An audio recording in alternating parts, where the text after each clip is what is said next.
Climate change is a defining crisis of our time, and I think we all understand that there is a growing capital allocated to align investment portfolios with a low carbon and climate resilient future. And today, you get to learn how to be a part of Singapore's decarbonization journey. So today's flow, we will cover the following. We'll do the understanding of the impact of climate change and the importance of investments in sustainability. And then we'll cover the potential opportunities and perhaps even challenges from the low carbon transition and how this ETF will be a green building block to your investment portfolio. Now, Lion Global Investors will share their analysis and give us a presentation on the shift towards a low carbon economy. But I think what's also exciting is that if you stay for the whole webinar, you'll get the chance to win some $50 CapitaLand e-vouchers that we're about to give away. So stay tuned throughout the whole webinar, and I'll give you more details soon. Now, remember, we are here for educational purposes. So have a seat, get comfortable, and let's get started. Today, joining us, we've got two special guests. We've got Xun Xiang and Lee Yong Shern. Hi, gentlemen. Thanks for joining us today. Hello, Olivia. Hello. Hello, Olivia and everyone. Hi, welcome to the webinar. And I think the audience out there, they're really excited to see what you're about to share and your insights on this important topic. Now, Xun Xiang, perhaps you could start with telling the audience a little bit more about yourself. Yep, sure. So to start, thank you, Olivia, for your introduction and inviting me on today's webinar. And good evening, everyone. Thank you for joining us today. I'm Xun Xiang from Lion Global Investors, and you can call me the ETF guy. So back to you, Olivia. And what about you, Yong Shern? Perhaps you could introduce yourself too. Thank you, Olivia. Hi, everyone. My name is Yong Shern. I'm from the Corporate and Institutional Department of Food to Singapore, or moomoosg trading app. So feel free to ask me if you have any inquiries on the platform or the products we have, or you want to interested on anything. Just feel free to drop us an email or maybe leave your comments over in this platform. Thank you so much, and hope you enjoy this webinar. Yes, I think we're all excited for what we have in store. Now, Xun Xiang, I have a question about the IOP. So I understand it starts today, right? Yes, it starts today. And it lasts till the 22nd of April. Yes. So is there anything you'd like to tell our audience out there about it? So in terms of, it ends on next Friday. So it is important that everyone pays attention during this webinar. So especially to Olivia and some of the important questions out there, so we can exchange ideas and also help everyone learn more about investing together. Absolutely. So we're here to learn together. And I think that's really important because for the Q&A, which is usually my favorite part of webinars, we'll take your questions for our experts today. So Xun Xiang, you're about to do a presentation for us. So we're excited to see what you have in store. Over to you. Yep, thanks, Olivia. Okay, let me share my screen. Okay.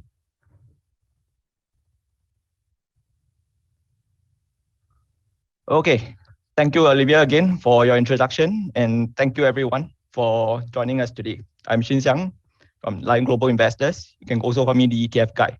So like many of you out here, I used to wonder how ETFs work. I first came across ETFs more than 10 years ago when I wanted to use ETFs for my own portfolio.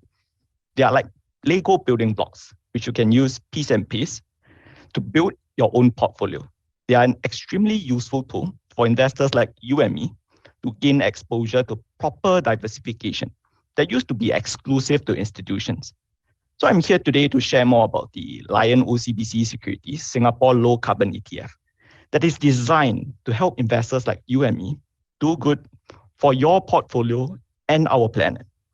Climate change is a defining crisis of our time, but at the same time, it presents opportunities and risks. So if I were you, the first question on my mind would be, why should I care about climate risk? So we should all care about climate risk because it is real. Globally, it has triggered floods, triggered droughts, hurricanes, and caused massive destruction and the loss of lives. Right here at home in Singapore, I'm sure all of you have experienced the effects of climate change. For example, the haze from Indonesian forest fires, the flash floods at Orchard Road, or even the risk of flash floods at Yio Chu Kang and Yishun, which I read from the Straits Times last week, and the increasingly unpredictable weather patterns. Nowadays, when I step out of office to have lunch or even buy kopi, I don't even know when it will rain. So it is crystal clear that climate change affects you and me on a daily basis. And this is set to continue for our next generation, be it our children or even our grandchildren. And being a little red dot on the world map, climate change will especially affect our home, Singapore. And if you and I travel back in time to read even our primary school science textbook, we will understand that climate change primarily exists because of the greenhouse effect. If my primary school teacher is watching this webinar now, I want to say thank you for helping me understand climate change since I was a kid. So in summary, the greenhouse effect leads to these phenomena, and we all need to reduce carbon. And many governments worldwide have recognized this impact from climate change and have started to tackle them. Globally, we see initiatives such as the Paris Agreement and COP26 setting long-term goals to limit global warming to less than 2 degrees Celsius. At home in Singapore, our government also laid out the SG Green Plan 2030, specifying key goals to establish Singapore as a leading green finance hub and facilitate Asia's transition to a low-carbon economy. So with the world, Asia, and Singapore all recognizing the importance of climate change, we believe it is a priority for everyone, and that includes you and me. As my idol Peter Drucker once said, what gets measured will get improved. We have to move beyond just using economic growth to measure progress. And we will see that the transition to a low-carbon future is becoming urgent because it has become more measurable. Following the Paris Agreement in 2015, 196 countries have committed to a lower carbon economy. Specifically, many countries have committed to net zero emissions by 2050, together with policies such as carbon tax and carbon incentives to push through this agenda. For example, our own Singapore government recently announced decarbonization ambitions in the February budget speech, aiming to achieve net zero emissions by 2050. Another example in Singapore would be the announcement of mandatory climate-related reporting in December 2021 after a market consultation. So basically, governments worldwide are now taking climate change seriously. And if we travel back in time to 2015, when the Paris Agreement was born, awareness, conversations, and actions were triggered globally to focus on 4 key areas: temperature, emission goals, minimizing climate-related losses, and catalyzing climate financing. Last year at COP26, we saw further progress in achieving the main objectives of the Paris Agreement. And many important commitments were made from both the public and private sector at COP26, focusing on the how and the implementation portions. So this is important because climate change is a global problem that is complex, technical, and requires many players to come together and work together. To me, the most important was strengthening 2030 carbon reduction targets and limiting global warming to 1.5 degrees Celsius. And that progress in COP26 is important because carbon emissions have been rising in the last decade. Within Southeast Asia alone in 2018, Myanmar recorded the largest increase in carbon emissions, up 32% against 2017. Singapore came in second during that year, recording a 17% increase. And if that were to continue, climate change could reduce Southeast Asia's GDP growth by 7.5% annually until 2070. So this is very serious because it will mean a massive loss of jobs together with natural disasters. And as we see here, 20 storms and hurricanes hit the Philippines each year, and they are becoming more and more destructive. There are also more frequent forest fires in Indonesia. And in particular, the 2019 Indonesian forest fires led to $5 billion in losses from affected economic activities. And to put into perspective, this loss is even bigger than the amount we drew from our reserves in Singapore Budget 2022. So to tackle all this, ASEAN will need an estimated $200 billion in green investments annually until 2030. And being a little red dot on the world map, Singapore is especially vulnerable to climate change. We have already seen drastic fluctuations in our daily temperatures, frequency of warm days and nights, rainfall, wind and sea levels, and more flash floods and extreme patterns may continue if we don't take action. So because of all these we see, the Singapore government is already playing an active role in shifting towards a green economy. The Green Finance Action Plan was announced in 2019 to make sustainable finance a defining feature of Singapore's role as a global financial center. The SG Green Plan was also announced last year to galvanize a national movement and push across Singapore's national agenda on sustainable development. The Network for Greening the Financial System, also known as NGFS, recently announced the appointment of Mr. Ravi Menon, MD of MAS, earlier this year. And for those of you curious about the NGFS, it is a group of 105 central banks and supervisors which share best practices and contribute to developing environmental and climate risk frameworks in the financial sector. And all these are important because climate change affects everyone. For investors like you and me, climate risk is both an investment risk and financial risk. There are many investors who do not fully appreciate how climate risk translates into financial risk and are not actively managing this risk in their portfolios. There are two types of climate risk. The first type is physical risk. They're easier to understand because we have been experiencing more extreme weather patterns that have triggered natural disasters, loss of lives, and loss of wealth. The second type is a bit harder to understand, and that is transition risk, and is brought about mainly by policymakers. For example, the Singapore government recently announced additional carbon tax to encourage businesses to transit to a lower carbon future. And for companies that are unable or unwilling to reduce their carbon footprint, they'll face the consequences of a lower share price or lower access to funding. So as investors, we need to be aware of the financial risks within our portfolios created by climate change. And because investors recognize this financial risk created by climate change, low carbon investing is gaining traction. This is because low carbon investing enables deployment of capital into projects that promote decarbonization of the economy. It has been popular among institutions, and in fact, more than 50% of Asian investors are already engaged in or actively considering low carbon investment targets. So more than ever, we need an ETF that's more representative of this global transition on low carbon and more reflective of companies that are taking action to reduce their carbon footprint. So I present you the Lion OCBC Securities Singapore Low Carbon ETF.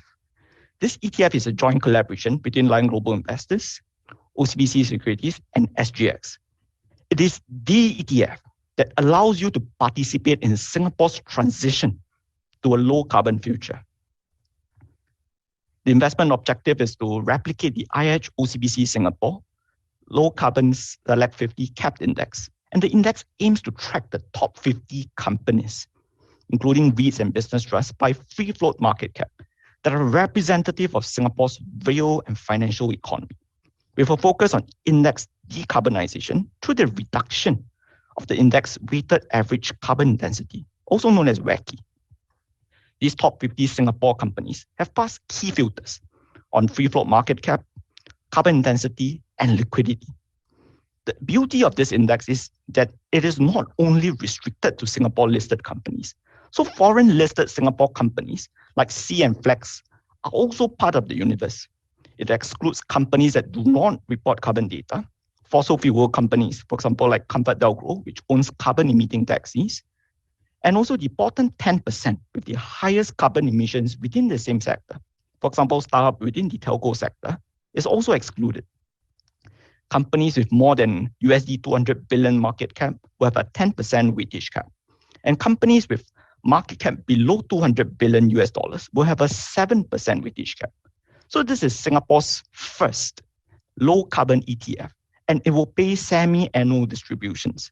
So for investors like you and me, this ETF is a convenient and affordable way to decarbonize your portfolio. And diving deeper, we decided to use low carbon, and specifically WACI, because it is one of the world's most measurable, trackable, and objective criteria within the ESG space, as recommended by the Task Force on Climate-Related Financial Disclosures, also known as TCFD. WACI is basically measured in tons of CO2 emissions per $1 million of revenue. Index decarbonization is achieved by selecting constituents with minimal involvement in fossil fuels and through the implementation of carbon performance exclusion criteria to ensure best-in-class selections based on Scope 1 and Scope 2 greenhouse gas emissions per unit of revenue. And as a result, compared to the STI and MSCI Singapore, this index has the lowest WACI of 60.9 at the end of last month, meeting the lowest CO2 per $1 million of revenue. From a performance perspective, based on SGX backtested data, the index has also cumulatively outperformed the other two indices on the 3-year, 5-year, and 10-year time horizon. So this is an important chart because it demonstrates that you do not have to sacrifice returns in a lower carbon portfolio. The index also has 50 constituents compared to STI's 30 constituents and MSCI Singapore's 20 constituents. So being more diversified has helped to reduce volatility, which is important, especially in the volatile market we see recently. The enhanced diversification has also helped to reduce maximum drawdown and improve risk-adjusted performance, as seen in the higher Sharpe ratio. And specifically, the diversification is from a lower weightage in financials and a higher weightage in technology. Historically, we have also seen unicorns such as C and Flex listing outside Singapore to raise more capital and liquidity. So by covering Singapore companies listed overseas, this index is more inclusive in its coverage of its investment opportunities. In terms of sector breakdown, the weightage in old economy sectors like financials is lower, while weightage in new economy sectors like tech is higher. This is unlike the STI, there is no single security weightage cap. There is also zero allocation to utilities, which is a fossil fuel and high carbon sector. These are also the top 20 constituents of this index. And when we separately dive deeper and compare the top 10 constituents between this index, MSCI Singapore and STI, the feature of diversification is even clearer. The top 10 constituents, in fact, for the other two peer indices, accounted for more than 70%, while the top 10 is only 55%, which is here, for the entire index. And in fact, when the total weights will only hit around more than 70% when we talk about the total weights of the top 20 constituents. So this is important because it clearly shows the benefit of having a 7% and 10% weightage cap to ensure diversification across stocks and sectors to reduce volatility, improve risk-adjusted performance. So with this key feature, you do not have to take excessive risks or sacrifice returns when you decarbonize your portfolio. This helps you, in fact, get the best of both worlds, where you do good for our planet and your portfolio. And when we talk about doing good for the planet, I want to share about two Singapore companies that have been doing good, but under the radar because they are not listed in Singapore. The first company is C Limited, which is the high-profile parent behind Garena, Shopee, and C-Money. So basically, if you play video games and do online shopping like me, you will know who is C Limited. But what many do not know is its active efforts in reducing carbon footprint. For example, Shopee and Unilever recently collaborated to promote sustainable lifestyle choices such as plant-based stain removers, and reduction of plastic and packaging by 75% to reduce carbon footprint and waste. So imagine the number of people shopping on Shopee and the impact this 75% reduction can bring. Another company, in fact, that has taken active steps to reduce carbon footprint will be Flex Limited, a low-profile Singapore domiciled company. But do you know it is actually the world's third largest electronics design manufacturer by revenue? It is a giant with manufacturing operations in more than 40 countries and 200,000 employees. This is also a giant that has committed to reduce 50% of its Scope 1 and Scope 2 greenhouse gas emissions by 2030 and achieve zero waste in 50% of its manufacturing sites by 2025, which is just 3 years away from now. And when we invest, we want to invest in the right companies that grow. With C and Flex, we see two distinctly different companies. C is a high-profile growth company. On the flip side, Flex is a low-profile value company. But through these ETF, you get a diversified blend of both growth and value stocks bundled together while decarbonizing your portfolio and doing good for the planet. So to summarize, you gain 4 key benefits by buying this ETF. First, you will be taking action to tackle climate change, reduce carbon footprint, and decarbonize your portfolio. Second, you will be supporting Singapore and Singapore companies in the transition to a low carbon economy. Third, by doing good for the planet, you also get to capture growth opportunities of 50 Singapore companies, both local and foreign listed. And lastly, a decarbonized portfolio helps you manage investment risk created by climate change. We will be listing the ETF on the 28th of April, with the first distribution expected in December. During IOP, which starts now to next Friday, 22 April, you will get first-hand opportunity to buy Singapore's first low-carbon ETF. So to conclude, the Lion OCBC Securities Singapore Low Carbon ETF instantly offers you diversified exposure to the growth of 50 Singapore companies with lower carbon footprint. This ETF will be a resilient and green building block to your portfolio. With just $1 you will be able to participate in the Singapore low carbon transition. During IOP, you can buy the ETF firsthand through the Moomoo app. So please log on and ask everyone you know to search ESG for the Sing dollar counter and ESU for the US dollar counter to buy this ETF. And if you don't have a Moomoo account, please open one now too. We can all make a difference with low carbon. Change starts with you and me. Do good for your portfolio and our planet. Thank you. I'll now pass the time back to Olivia. Thank you so much, Xun Xiang, for that comprehensive analysis. And it is an urgent and pressing issue, especially right now with all the talks about ESG, sustainability. And thank you for giving us that presentation. So before we go into the open discussion, I would like to start with the first giveaway for tonight. So if you've got the Moomoo app, please head on to your app because this giveaway is only for those who are in our Moomoo app. So if you're in the Zoom app, unfortunately, you do not get to be a part of this giveaway. So again, it's for people who reside in Singapore. And second, you have to comment and leave your answers in our app.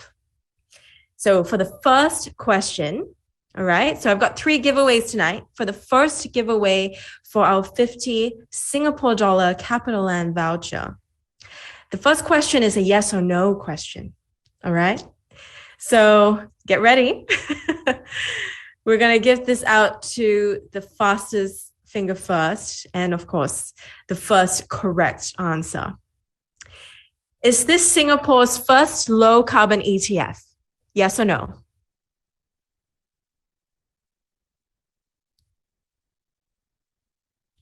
Excellent. Wow, we've got so many comments. All right, so the first right answer will be contacted by our team. Now, back to the presentation. Now, Xun Xiang, I would like to open the panel discussion for the first question. And I think this is really important. Why should investors, or at least active investors, care about climate risk? So, Olivia, thank you for asking this question. So, Olivia, you brought up a very important point. Why should investors care about climate risk? Absolutely. And we should all care about climate risk because it is real. Mm-hmm. Globally, it has triggered floods, droughts, and hurricanes, causing massive destruction and the loss of lives. Right at home in Singapore, we have experienced the climate change impact, especially from Indonesian forest fires and flash floods. So climate change affects you and me on a daily basis. And this is set to continue for our next generation. And other than our own daily lives, for investors like you and me, climate risk is also an investment risk and financial risk. It's a physical risk when we see from the extreme weather patterns that have triggered natural disasters and the loss of lives. There's a transition risk which affects investors in companies that are unable or unwilling to reduce their carbon footprint, either through lower share prices or less access to funding. So to summarize, investors should care about climate risk because it affects our daily lives and is a financial risk within our portfolios. Mm-hmm. Yes, I think you really covered that in your presentation as well and set the context for why this ETF is important. So, I'm curious, and for the audience as well, what are the reasons behind creating this ETF in the first place?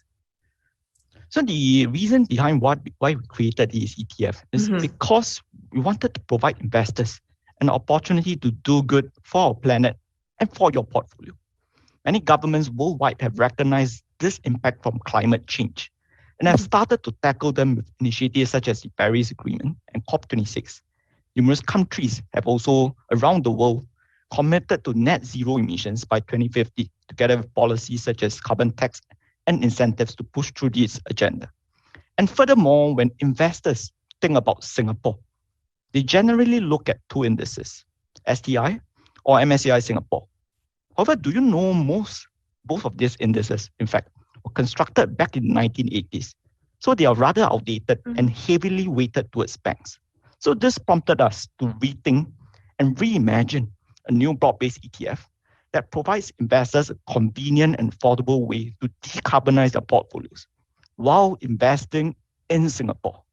Since Singapore is often overlooked by many, we decided to build the Lion OCBC Securities Singapore Low Carbon ETF to offer investors diversified exposure to the growth of 50 Singapore companies that have taken action to reduce their carbon footprint. So back to you, Olivia. Now, I think for the audience, I think it's a question on everyone's minds. What is LGI's outlook on the low carbon transition? So in terms of our outlook, the transition to net zero emissions in the next few decades is crucial in ensuring a sustainable world with manageable temperature rise. To ensure a sustainable ecosystem requires everyone's efforts to make this transition towards a low carbon economy. The world leaders are well aware of this situation and have formulated policies and programs to push our global economy in that direction, such as incorporating and monitoring carbon reduction targets and aiming to achieve a less than 2 degrees temperature rise by 2050, implementing carbon trading systems to control and curb overall carbon emissions, together with the push for the use of renewables in energy production and transport. Singapore is no exception. As part of our SG Green Plan 2030, the Singapore government has also announced several initiatives, including a maritime decarbonization blueprint that helps the sector move towards net zero emissions by 2050 through low carbon energy solutions and incentivizing ship owners to transit towards using fleets of wind ships. There's also a joint effort with the private sector in developing a carbon exchange. Climate risk is also a financial risk. In Singapore, private sector leaders with foresight recognize this and are not falling behind as they step forward in carbon reduction efforts and take advantage of the rise in business opportunities to facilitate this transition.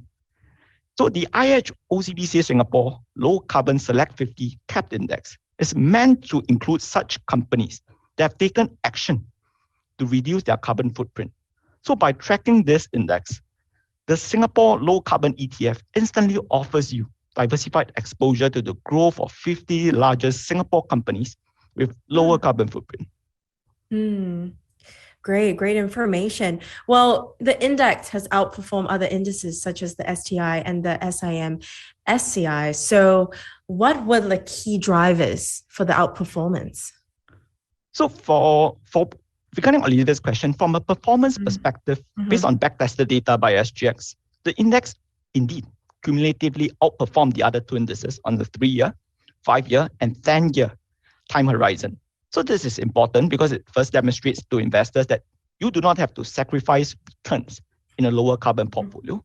And this outperformance observed in the backtested data is primarily attributed to the inclusion of foreign listed companies at an earlier period than the MSCI Singapore Index.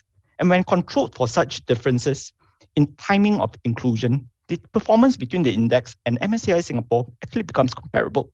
And this is expected because the index aims to track the top 50 Singapore companies that are representative of Singapore's real and financial economy, along with criteria on minimal involvement in fossil fuel sectors, together with screening based on Scope 1 and Scope 2 greenhouse gas emissions per unit of revenue. So this index presents investors like you and me the opportunity to gain diversified exposure to Singapore's real and financial economy, widening the investment universe beyond just companies listed in Singapore, while reducing the carbon footprint of your portfolios. So I think this is also an important question because you've got communities that talk about, making the best returns, but then also figuring out how they can do good. So is there necessarily a trade-off between investing for returns and investing for good? So, regarding that question, when you and I invest, we basically actually just mainly look at two things. First is risk. Second is returns. I covered earlier about returns when we discussed about the index outperforming STI and MSCI Singapore on the 3-year, 5-year, and 10-year time horizon based on SGX backtested data. But on the aspect about risk, as I mentioned earlier, climate risk is both an investment risk and financial risk in your portfolio, which you have to manage. And we specifically built this index and ETF to tackle that. Firstly, the index has 50 constituents compared to STI's 30 constituents and MSCI Singapore's 20 constituents. So being more diversified is crucial in reducing volatility. And secondly, the enhanced diversification also helps to reduce maximum drawdown and improve risk-adjusted performance. And specifically, in fact, this diversification is from a lower weightage in financials and higher weightage in technology and real estate. So with this, you do not actually have to take excessive risk or even sacrifice returns when you decarbonize your portfolio. This helps you get the best of both worlds, where you do good for our planet and for your own portfolio. Okay. Well, my last question for this open discussion is really, how is this different from other ETFs? Because we do come across a lot of that. But, investing in a low carbon ETF, how is that more attractive than the usual ETF? In response to that, investors usually who seek to actively manage the climate risk in investment portfolios basically have two ways to do so. They either invest in green solutions or decarbonize their portfolio. Investing in green solutions is the direct method, but specific and targeted. They usually have a narrow investment focus, for example, like clean energy, and are usually a satellite allocation. But in contrast, decarbonizing portfolios is more broad-based and generally a core allocation for people keen to gain broad-based exposure, such as the STI or S&P 500. So by investing through a low-carbon ETF, you gain a convenient and affordable way to invest in the emerging low-carbon economy. So the Lion OCBC Securities Singapore Low Carbon ETF offers you diversified exposure to the growth of 50 largest Singapore companies with lower carbon footprint. And it will be a green building block to your portfolio. Excellent. Thank you so much for answering those questions. And I think we'll save all the other questions because I've got some key, discussion topics right here in the Q&A part of the app. So we'll save that for the end. But before that, we're about to do a live demo training for you by Yong Shern. So could I just invite Yong Shern back into the room? Hi, Olivia. Hello, Yong Shern. So right now you're about to give a live demo training for our viewers out there. Am I right? Yes, let's look at my screen. All right. So for those of you who don't have the app yet, you could just download it or you could open it up on your desktop or on your phone and follow Yong Shern along this journey today as you learn with us. But before he begins, I'm about to give the second giveaway. So those of you who just joined our webinar, we've got cash vouchers of 50 Singapore dollar CapitaLand e-voucher for 3 winners tonight. We gave the first one away just now, and now we're about to give the second one to people residing in Singapore, and only the people who answer the right way in the discussions in our Moomoo app. So if you're on the Zoom, unfortunately, you are not entitled to this. So the second question, is everyone ready? How many constituents does this ETF have?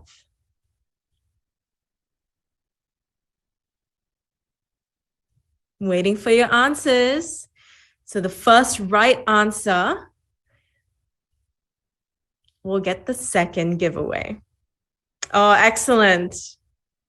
Amazing. Wow, you guys are really fast in the discussion. All right. So congratulations to the winner of the second giveaway. Our team will contact you after this webinar. Okay, Yong Shern, take it away. Thank you, Olivia. I thought I could participate in this. Okay, so I think thank you, ETF man, for your wonderful sharing. So now it's time for me, platform man Yong Shern, to show you on how to subscribe this Singapore low carbon ETF on Moomoo platform. Now let us begin. If you want to follow, please feel free to log into your Moomoo account on your mobile phone. All right. So now this is the main page of your watch list. So since it is under subscription, please go to trade page, and under IPO, this orange icon, toggle to Singapore market, and you can see you can stand a chance to win vouchers. And yeah, this is our ESG Lion OCBC Securities Singapore Low Carbon ETF. Subscription starts on 21st of April today, and you have another 10 days left. Click on subscribe. Do take note that the minimum request is 500 shares or 500 units of this ETF, and the price is $1. Click on request. Okay, I'll show you the live subscription, but I'm going to cancel it later to show you the complete guide. If you change your mind, you want to increase the quantity.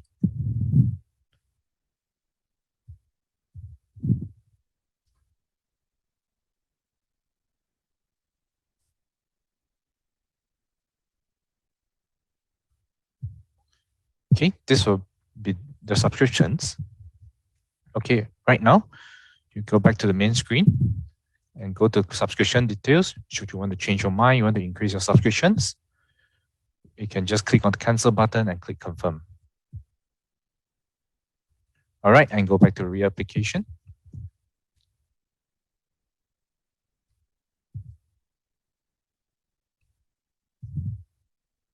If you want to find out more about this ETF, this IPO, the listing date will be on 28th, and thereafter you can add this ETF into your watch list.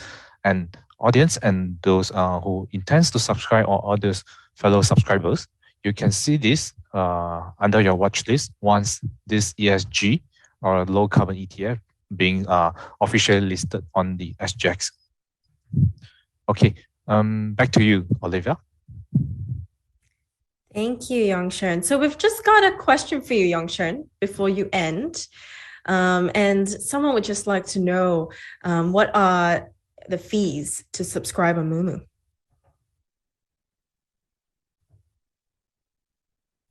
We do not have any charges on the subscription. However, there is a $10.70, including GST, of the settlement fee.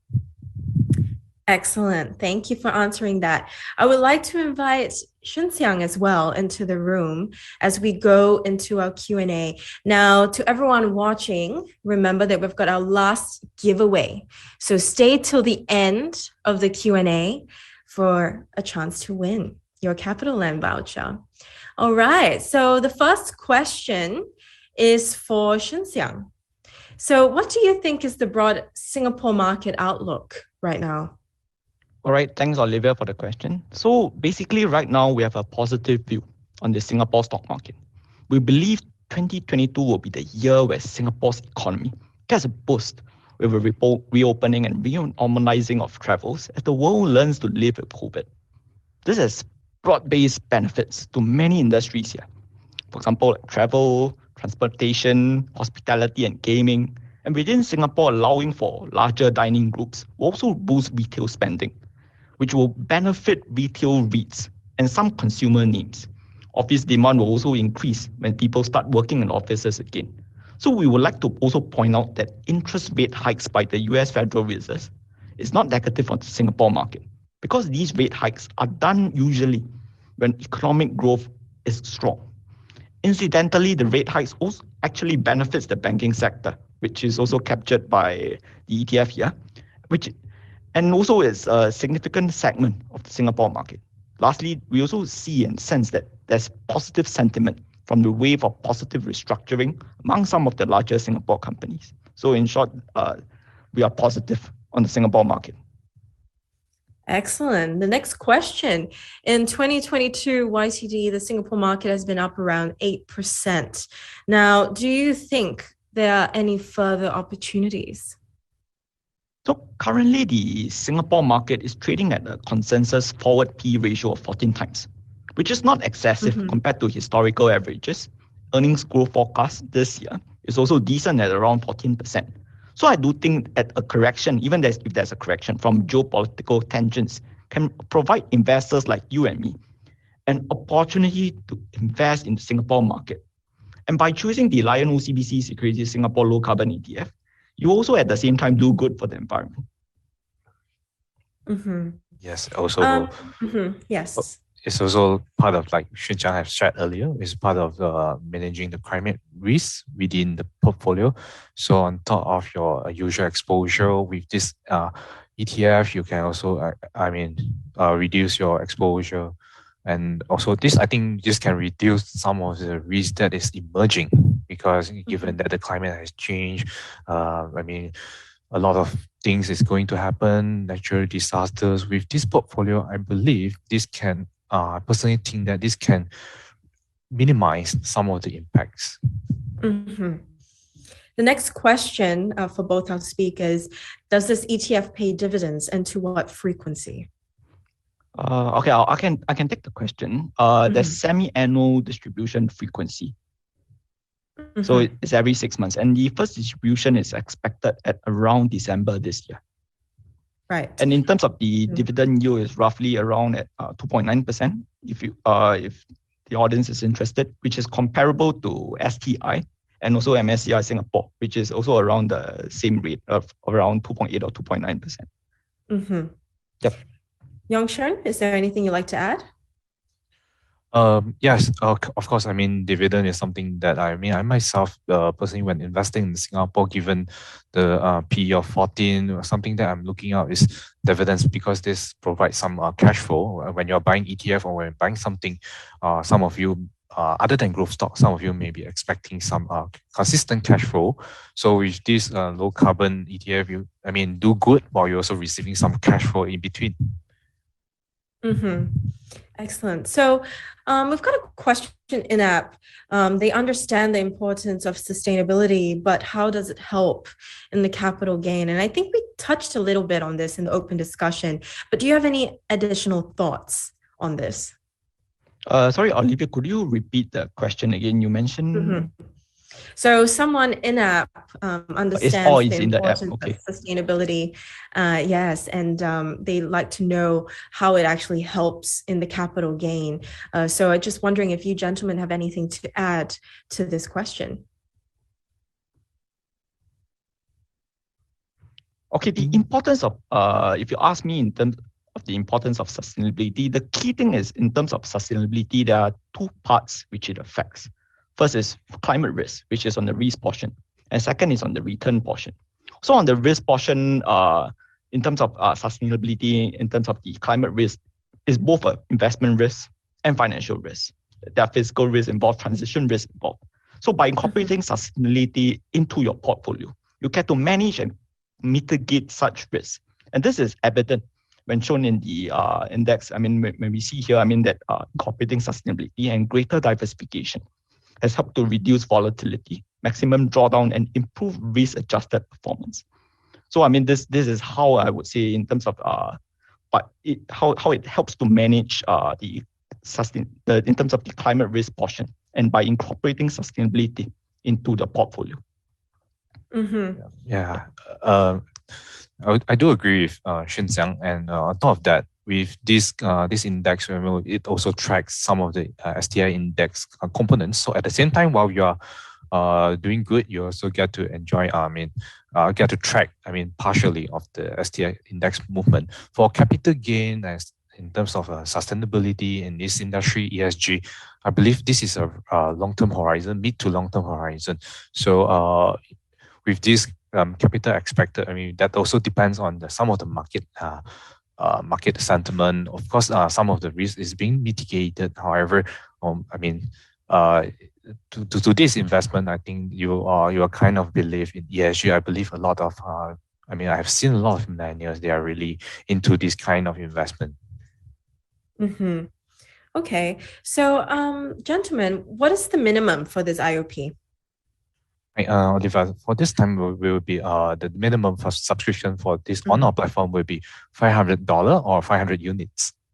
And how often will this index rebalance itself?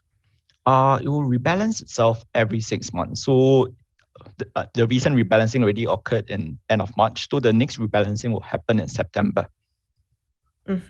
Okay, thank you for that. Okay, the next question from an audience member, I think it's an important one. How can we trust the credibility that this ETF really focuses on ESG in general? And is it just part of greenwashing? I think this is something important that we should address. Okay, so the question is about how, in short, it's more on how greenwashing is mitigated, right? Yeah. Okay. I suppose it's a common concern, that people have looking at this sort of investing, and of course they have to consider the opportunities and the challenges. So in terms of critically and analyzing this component, how exactly does credibility play a part, and how does greenwashing even fit into the puzzle piece of this? Okay, so regarding this question, I would say it boils down to the criteria used by the index, or like for even among different index. For this index specifically, it uses carbon intensity, which uses if we work even backwards, uses quantitative data. So for example, carbon density scores or fossil fuel involvement range from Sustainalytics, which is one of the world's most reputable ESG data providers, and also owned by Morningstar, to ensure as much transparency around the index construction process. And the firm also, in fact, succinctly also offers global perspectives and solutions that are underpinned by local expertise within this area of the ESG space, serving both values-based and mainstream investors that integrate ESG information and assessments inside their investment decisions. This is also a vendor used by a lot of institutions worldwide to be able to integrate ESG criteria. And there are also other aspects which help to mitigate greenwashing. So for example, companies that are excluded from this index, if it doesn't report any carbon data or has no carbon intensity score. So this is one safeguard or against greenwashing. And another would be if a company has more than or equal to 5% fossil fuel involvement by revenue. So for example, if I think about it, maybe in a more global context, Shell would not be eligible for the index today because it has more than 5% of revenue derived from fossil fuels. But if it falls to less than 5% on a relative basis within the oil and gas sector, it may be eligible for inclusion. So in short, it is a rules-based approach to be able to be admitted into the index or be excluded from the index. And this is one key safeguard we have to mitigate and manage greenwashing, to ensure that we only get exposed to the companies that taken action to reduce their carbon footprint. Absolutely. That's a key point, the action part, and also looking at the DNA and where it comes from. Yong Shern, do you have anything to add for this? I think greenwashing is something that is a one-off story in the past. But however, today we've enhanced due diligence. With a reputable, or when you're buying from a reputable fund house, I believe they have done their due diligence process. So feel free if you want to do another due diligence, just feel free to go. But I believe the fund houses, have done their best to mitigate these risks.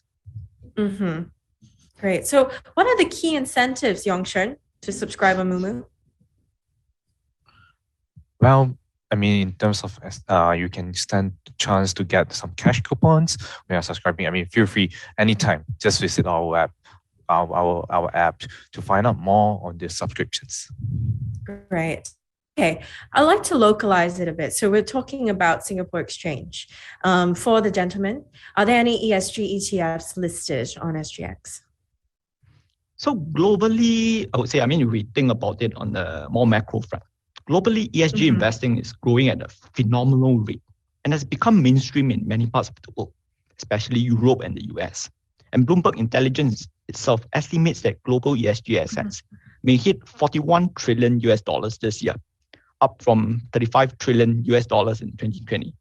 This amount is also expected to exceed USD 50 trillion by 2025, making up 1/3 of the projected AUM worldwide. So it's not surprising that first, many asset managers are jumping on this ESG trend here in Singapore. In October, we've seen Lexor changing its underlying index of its SGX listed ETF to MSCI China Select ESG Rating and Trend Leaders Index. In November, we also seen UOB AM listing its APAC Green REIT ETF. But compared to other ETFs, our Lion OCBC Securities Singapore Low Carbon ETF is Singapore's first low carbon ETF, and it will pay semi-annual distributions. So for investors like you and me, this ETF is a convenient and affordable way to decarbonize your portfolio. All right. Yong Shern, do you have anything to add? Oh, yes, of course. So with low carbon, currently we are not yet zero emission yet. So low carbon is a very long, but I think it's a wonderful journey for everyone to during this transitionary period from high carbon to low carbon to zero emission. So I believe this portfolio plays a role in the medium to a longer term. Great answers. So for the audience watching, thank you so much for your questions. I've got about time for 2 or 3 more questions, so keep them coming. And I still have my last giveaway to you guys for the Capital Land voucher. So stay till the end if you want to win. Only in the Moomoo app, okay? So next question for both gentlemen. Broadly speaking, are there sector differences for carbon intensity? And do you think that this also applies regionally and globally? So regarding that question, investors generally think that all companies within certain industries would face headwinds because of environmental concerns. For example, utilities, transport, steelmaking, construction, or even agriculture. But with that being said, there are companies actually within each industry that are greener than others and may be able to take advantage of this more green position. So by taking a diversified approach, like through our ETF, by picking the best in class across many and various sectors, that could be a sensible strategy. And the added advantage, I would say, would be the diversification, which could mean lower volatility and risk compared to a narrowly defined product. That's usually focused on a particular sector. Yong Shern, anything to add? I think Xun Xiang has the best answer. Yes, very comprehensive. All right. Someone would like to know, is it possible to further reduce the exposure to banks such as that we have 1/5 of the portfolio to the banks? So to take that question as compared to Singapore market benchmarks that have, for example, like around 46% of banks within STI or around 34% of banks within MSCI Singapore, the index has a significantly lower weight in the banking sector at around 20 or 21%. And this is because there's a securities weightage cap. For example, if it's below $200 billion, a 7% cap. And if it's above $200 billion, a 10% cap. So all these already is featured in and allows for greater diversification across stocks and sectors, which includes definitely part of the banking sector. Yong Shern? Well, I mean, having banks, so currently banks are playing some roles, as much as I know, based on my personal reading. So currently banks they are focusing on the green financing. So by having them, I think it plays a part in helping not only bank themselves, but also the entire ecosystem to fund those green projects, low carbon projects. So I mean, that's a 20%. I think should be. I mean, in my personal opinion, I think that should be a very great. A great percentage to have inside. Excellent. Last two questions from the audience today. So, gentlemen, why are high carbon stocks like Wilmar and Olam considered low carbon and selected into the index? Olivia, actually, that's an interesting and rather technical question by the app users. I mean, it's a great question. Cool. Yeah, it's a great question.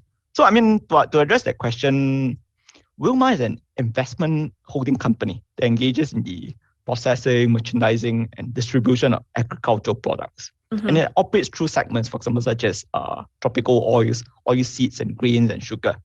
So investors generally, they would raise concern with its operations in palm oil. And it's natural because when I first came across this, I mean, that was also one of my first reactions. However, palm oil specifically is actually an ingredient required in many products, be it food or even cosmetics, and are in fact one of the better alternatives amongst the different oils due to its yield efficiency. So the main concern actually with palm oil is mainly with palm oil practices, such as burning practices or even the labor issues. So it is, in short, still possible to actually have sustainable palm oil practices, which address the main concerns with palm oil practices rather than the sustainability effect of the palm oil itself. And this is also rather similar for Olam Group, which engages in the sourcing, processing, packaging, and merchandising of agricultural products. So in summary, the main concerns surrounding such agricultural companies are mainly on agricultural sustainability practices rather than the elimination of agricultural products or agricultural companies altogether. Anything to add to that? Yeah, just like what Xun Xiang has shared earlier. So currently for palm oil, in this we have the RSPO Roundtable Sustainability Palm Oil. So all this agreement in place, I think these companies, especially those, being chosen one, I believe they have a policy in place to mitigate all this unsustainable, like such as forced labor practice in general. So and also burning in a plantation estate is is I mean they I think they will avoid it as they will avoid this kind of activity in the estate. Okay, last question for today. Thank you again, everyone, for your questions. They were great questions, and hope you benefited as much as I did. Final question. It is my ultimate goal to achieve higher returns. Can you elaborate more on how I can achieve that through this ETF? Okay, through this ETF to achieve high return, basically, as mentioned earlier, there are two ways to look at investing. First is about risk, and second is about return. And in terms of achieving return, it's not just in terms of it's also more about how much risk you want to take to achieve the return. And climate risk, as reinforced many times, it's both in investment risk and financial risk. And it's important to be able to target this and manage this investment risk in order to be able to achieve higher risk-adjusted performance. And through these ETF, by incorporating companies that have taken action to reduce carbon footprint, and also at the same time being able to manage climate risk, you will be able, in fact, to achieve higher risk-adjusted returns compared to just investing in usual ETFs. So, this is what the whole story, and the whole message I wanted to bring. Risk investment is not just purely about returns, but also about risk-adjusted returns. In terms of how much risk you want to take in order to achieve the higher return. Right. Is there a concrete example of low carbon results in higher profits or return?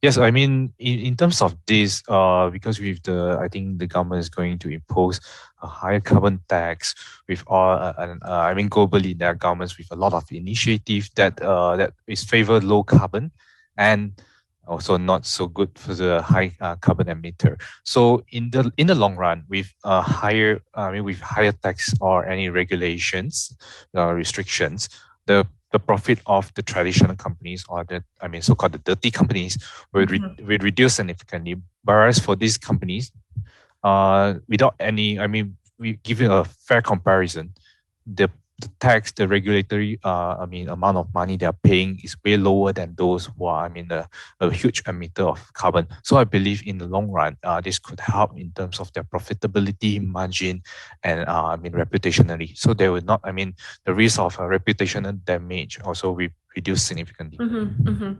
Right. Yep. Really important. Amazing. Thank you so much, gentlemen, for engaging our audience with the Q&A. It's always the best part of the webinar. Now, do you have any final thoughts for our audience out there before I proceed on to our final giveaway? Maybe we can start with Xun Xiang. So basically what I want to say is that during IOP, you can buy this ETF firsthand through the Moomoo app. So my final message is please log on and ask everyone you know to search ESG for the Sing dollar counter and ESU for the US dollar counter to buy this ETF. We can also all make a difference with low carbon. Change starts with you and me. So do good for your portfolio and our planet. Love that. What about you, Yong Shern? Any final thoughts for our audience out there? Yes, my final thoughts is if you feel like you love the earth more than anything, or you really feel like there's a responsibility, or you don't know what to invest, if you want to do something to the earth, just feel free. This ETF may be something that you could look for, and just head to our platform and subscribe. If you want more tutorial, you can just feel free to drop us an email on how to subscribe, or you want any documents, feel free just give us an email. Give us an email. We may be able to furnish you with prospectus and anything that we could provide. Excellent. Thank you so much, gentlemen, for joining us today. Now, the moment you've all been waiting for, the final giveaway for 50 Singapore dollar CapitaLand e-voucher for those residing in Singapore, and you must be in our Moomoo app. All right. Are you ready for the last question? All right. Fastest fingers first and right answer, of course. So get ready for our final question, for the final giveaway. What is the SGG ticker of this ETF?